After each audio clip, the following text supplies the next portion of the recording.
Hey everyone, this is Denitris Farrell, transformation strategist and success coach. Thanks for joining me for another Transition Talk Tuesday. Today's topic is embracing your next act. Today, I really wanted to spend some time talking about how we approach and think about change. Now, change can be messy, unclear, confusing, even frightening.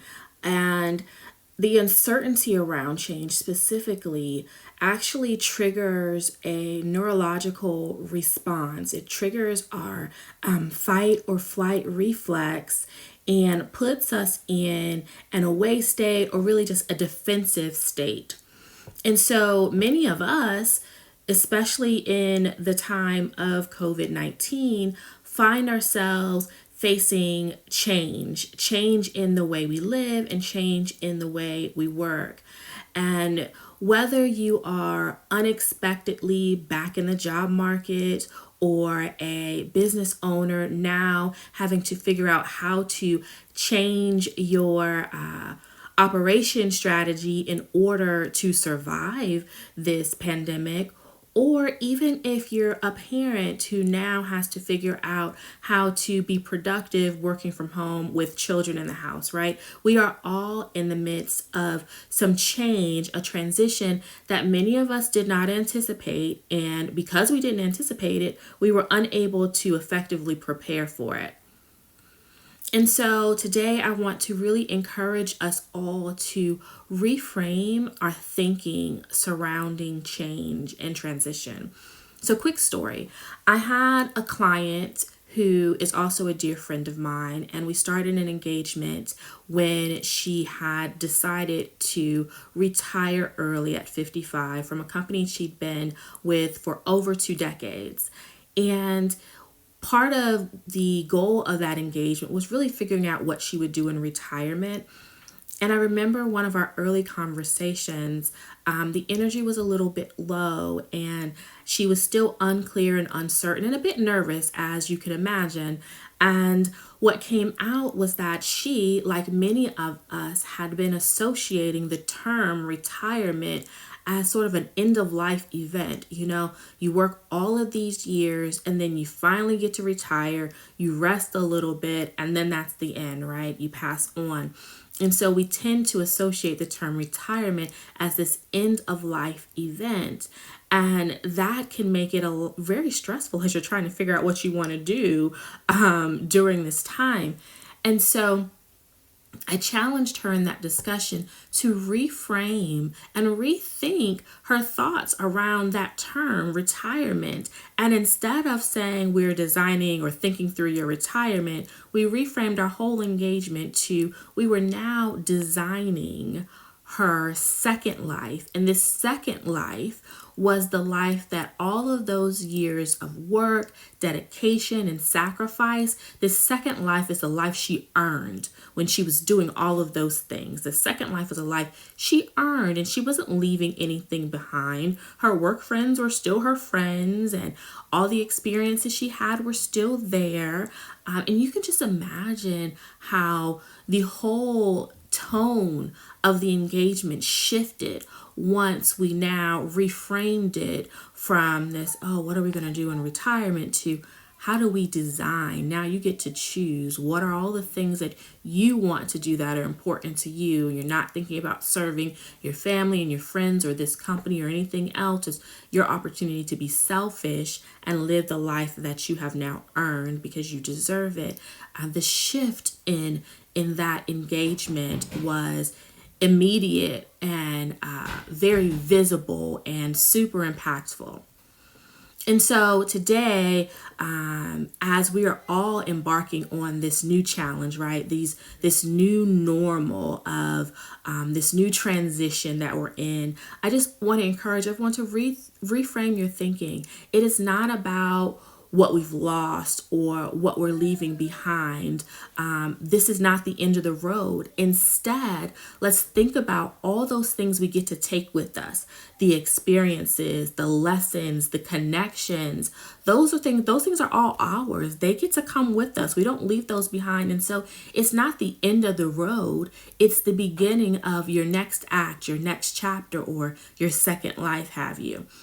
And so if you find yourself about to embark on this next chapter and you're feeling a bit of angst, and you're feeling a little lost and unsure and uncomfortable, here are just a few tips, 3 tips, so that you can develop your strategy and face this head on.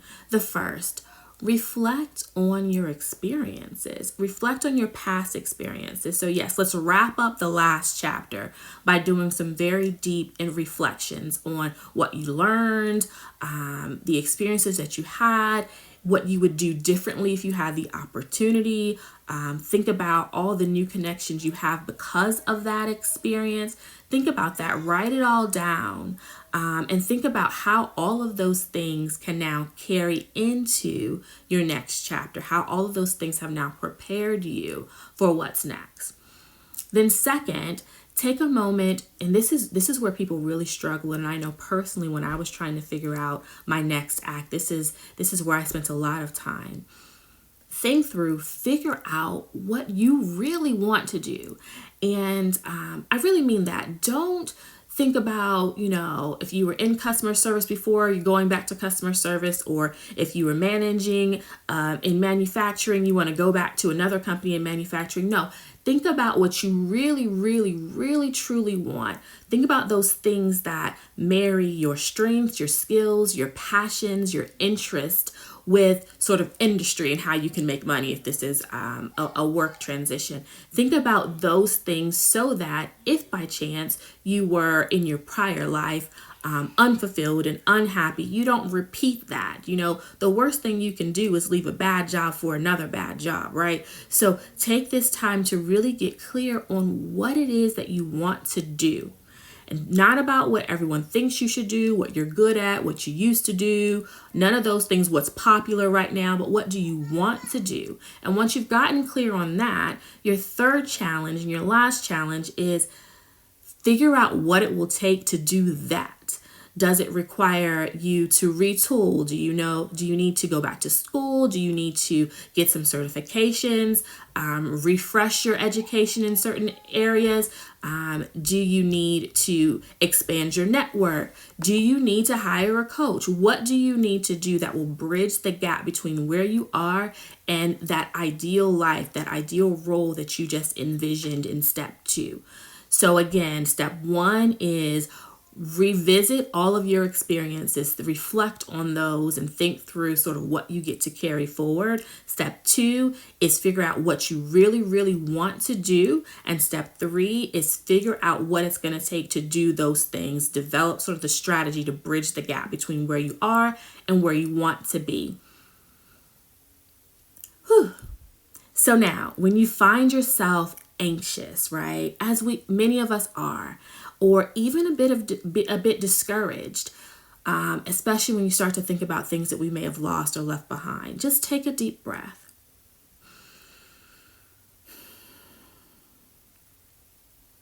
And reframe your thinking. You control your thoughts, right? Reframe how you're thinking about this situation. And it's not about what you lost. It's about what you gained as you embark on this next leg of your journey, on this next chapter of your life, on this next act. Listen, if any of this resonated with you, I am sure it will resonate with someone else in your network. Please, please, please share, pass along, leave me a comment. Let me know what you think, or if you figured it out, let me know what you want to do, what your next step is going to be, what that thing is that you really, really want. Maybe you've been afraid to say it out loud, what that thing is, and maybe we can figure out how to help get you there. And second, if you find yourself in the midst of a job or a career transition specifically, I am starting to cultivate a group on Facebook titled The Transition Tribe with Coach Denny. It's open. If you search for The Transition Tribe with Coach Denny on Facebook, you will find it. It's in its very early stages, but this is the space where I'm hoping that we can all engage and support each other. And I will be popping in regularly with additional tips and trips and strategies on how to really plan out and master your career transition. And it's a two-way street, right? There's going to be support from others in the community, but I will also be, of course, sharing some coaching in that space as well. So I hope that you will join me there. Again, thank you so much for joining today. This is Denitris Farrell, transformation strategist and success coach, and this is Transition Talk Tuesday. Until next week, or until I see you in the Transition Tribe with Coach Denny, take care of yourself and take care of each other.